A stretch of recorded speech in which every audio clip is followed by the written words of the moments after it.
Noah Inoue, the monster, boxing sensation from Japan. If you don't know him, get to know him. So last weekend, Deontay Wilder wasn't the only paralyzing, power-punching boxer getting a sensational knockout. There was another small Japanese bantamweight fighter called Noah Inoue, who fought IBF bantamweight champion Emmanuel Rodriguéz in Glasgow, Scotland. So going into this fight, Noah Inoue was 17 fights undefeated, 15 KOs, ranked number 1 by the Ring magazine, and he was going up against Emmanuel Rodriguéz, who had 18 fights, 12 KOs, ranked number 3 by the Ring magazine, and also Rodriguéz was the IBF champion. So going into this fight, Noah Inoue wasn't fighting a journeyman or someone experienced. He was fighting a top credible opponent, someone who's one of the best in the weight class and the champion as well. This fight didn't last long.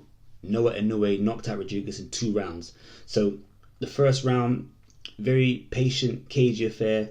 Both fighters placing the punches very well and throwing, not a lot of punches, but the odd jab, right hand, hook to the body here and there. It was hard to tell who won the first round. I'd give Inoue the edge slightly. Looked a little bit faster. However, Rodriguéz did look fast, and if you've seen him fight before, he's got decent hand speed, punches pretty hard, and has quite a few KOs.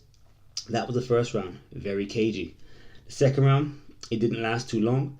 The mistake that Rodriguéz made is he got maybe a little bit confident, maybe a little bit more assertive, and decided to start throwing hooks. And as we say in boxing, don't hook with a hooker, because Inoue has a very, very, very good left hook.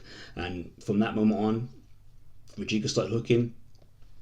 Inoue was like, okay, you're gonna hook me? Well, I'm gonna hook, but I'm gonna show you this. This is my game, hooking. So he throws a nice little short left hook and knocks Rodriguéz down. This left hook stunned Rodriguéz, but also if you look at the left hook, he threw it so short and so quick, I couldn't tell if it was a jab or if it was a hook, because he didn't throw a wide hook. So a wide hook is when you sort of like throw it really wide and your elbows up in the air and you know it's coming. He threw it really short and so quick, I had to watch it back 3 times to say, was that a hook or a straight shot? It was a hook.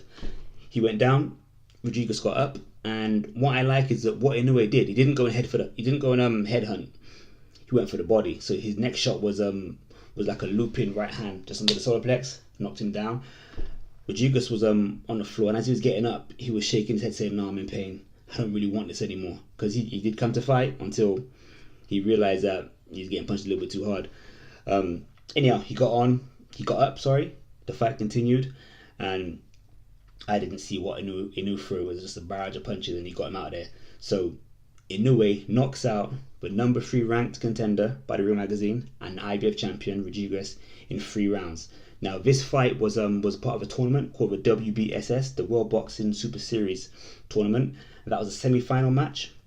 So because Inoue won, he now goes into the final and he fights veteran fighter Nonito Donaire. So those of you who know boxing, who are into boxing, you'll know who Donaire is.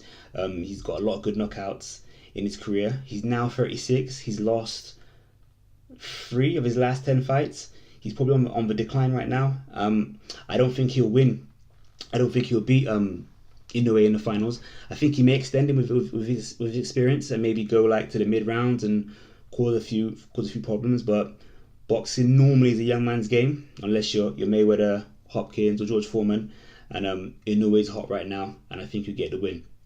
If he wins this fight, he'll be the winner of this tournament, and the winner receives the Muhammad Ali trophy. So good things coming forward for Inoue, possibly one to keep an eye on. If we look at his previous fight, so this would have been the quarterfinal of this tournament. He fought a guy called Payano. Is it Payano? Let me check my notes.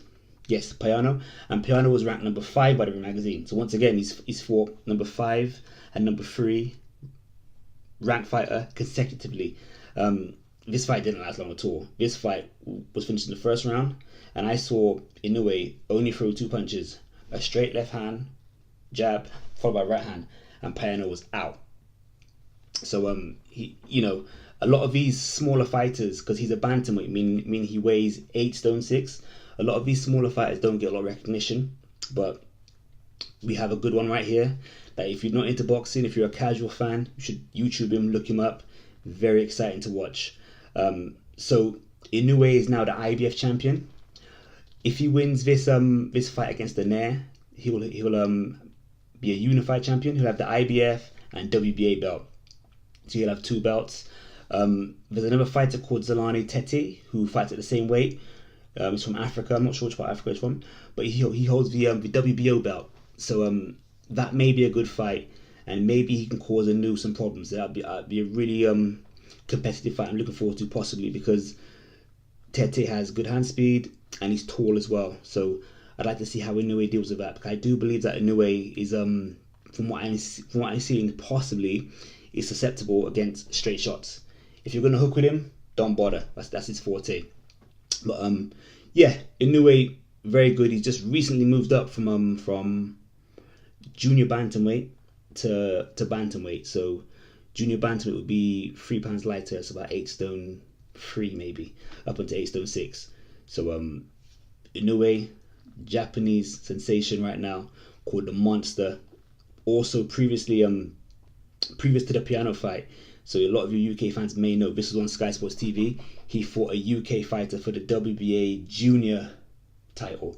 So the WBA title at the time was held by Ryan Burnett, but the WBA also have like a junior title, so it's sort of like you're not the main champion, you've got like a demoted belt.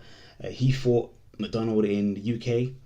The fight lasted a round, and from what I saw, just watching Inoue's left hand, he threw 1 jab in that fight and 14 hooks, and he basically ended the fight in no time. There was 1 knockdown, he got up, another knockdown, and the fight was over. Check it out, it's on YouTube. Sky Sports have the full fight on YouTube.